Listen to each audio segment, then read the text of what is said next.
এই পৃথিবীতে সবচেয়ে বড় উল্কাপিণ্ড পড়েছে সাউথ আফ্রিকাতে। সাউথ আফ্রিকার একটা সিটি আছে হোবা সিটি। এই হোবা শহরে 60 মেট্রিক টন ওজনের একটা উল্কা পড়েছিল, যেখানে পড়েছে পুরো জায়গাটা বিশাল খাদ হয়ে গিয়েছে।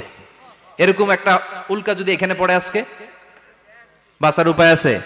যে বিল্ডিং এ আমরা থাকি, রাত্রে বেলায় ঘুমাই আর ধুম্মা চলে ধুম দেখি রাতে, ওই বিল্ডিং এ যদি একটা পড়ে, কথা কন, ডান্স ক্লাব গুলার উপর যদি পড়ে, পতিতালয় যেগুলা আছে ওগুলা যদি পড়ে, যেই হোটেল গুলার মধ্যে আকাম কুকাম হয় ওইটার উপর যদি পড়ে, নাকি আল্লাহর এখন দেয়ার ক্ষমতা নাই?